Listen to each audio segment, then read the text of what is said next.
Mercury's in retrograde, so maybe this is good?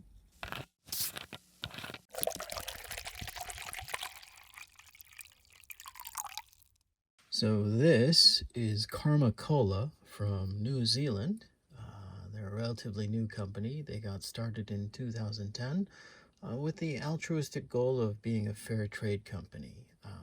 I don't have any intention of derailing this into a finance video, but if you boil it down, it's a way to make the farmers get their fair share of the profits. So, okay, I'm going to switch into a little bit of finance. You might have heard of terms called monopoly and maybe oligopoly, where there's maybe a handful of companies that control the market and they can set the prices as they feel. An example of an oligopoly would be maybe phone carriers. There's only a handful of them to choose from.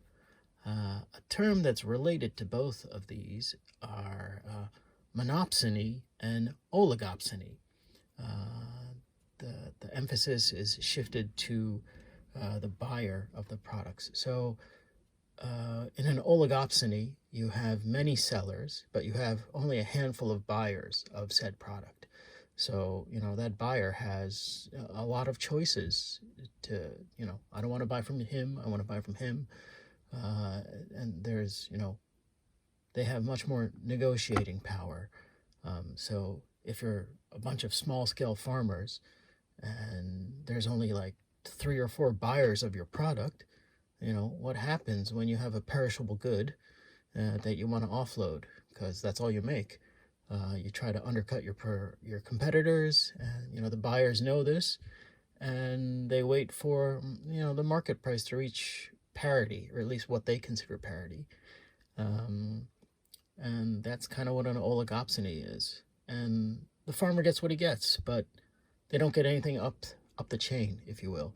So, that $8 double shot espresso light foam caramel drizzle dusted with cocoa, not a single cent of that goes to the farmer. Now, fair trade branded products try to break that cycle. So at the end of the day, they end up costing you a little bit more, but that added cost is given to the farmer so they can earn a living wage and continue to be farmers.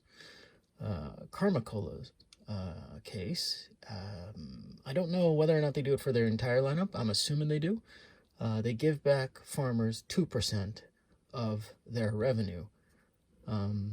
This is kind of a tangent, but there's a chocolate company out of the Netherlands called Tony Chocolonely. They do something similar to that. They make a really giant brick of chocolate, so much so that you probably wouldn't want to eat it on your own. So, you share it with a couple of people. And if you open up the packaging, they have all sorts of reasonings for fair trade, how it's good for the market. And it explains the perils of being a cocoa farmer, if you will. Now, if you go to Karma's website, they have an entire lineup of drinks, whether that be colas, soft drinks, and I think kombucha teas. And, they explain the virtues of their product and how they are helpful to the farmers. Other things that they have that they decided to do is they don't have any plastic bottling. They only have cans and glass, both of which are pretty recyclable. In any case, yeah, I've gotten too far off. So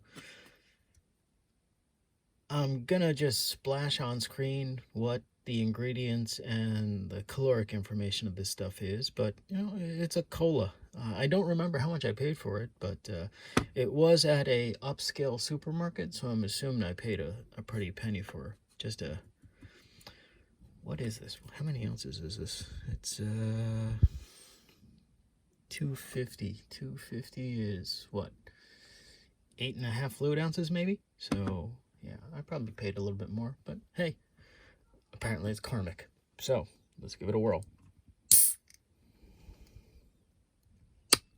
Okay.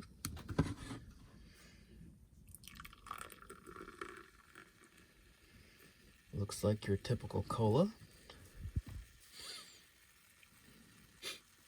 Maybe because of all that head I can't smell anything, but hold on.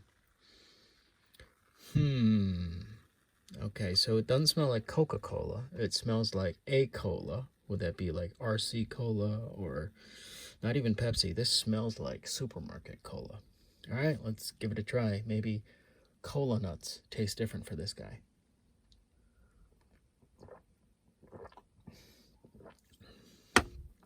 Eek. So karmically, I might feel better, but my taste buds don't particularly care for it.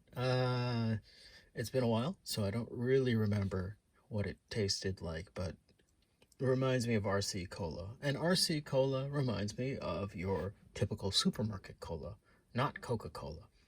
You know, maybe I've been too brainwashed by Coca-Cola and Pepsi as to what a cola flavor is supposed to be like, because I've had other cola drinks that aren't from those two companies, and they tend to taste like this. So, I don't know, I might be so used to what's a good comparison, like Folgers coffee or Starbucks coffee, that I don't know the true taste of like Kopi Luwak or some other regular coffee, I guess. But yeah, do I feel better for buying this? Maybe.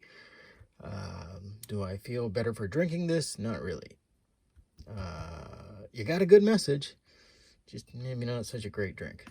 But they have an entire lineup of other soft drinks, so if I run into them, I might give them a try. But this guy, well, you got my 2%. All right. And my 2 cents, I guess. That's about it. All right, till next time, the drink's on me.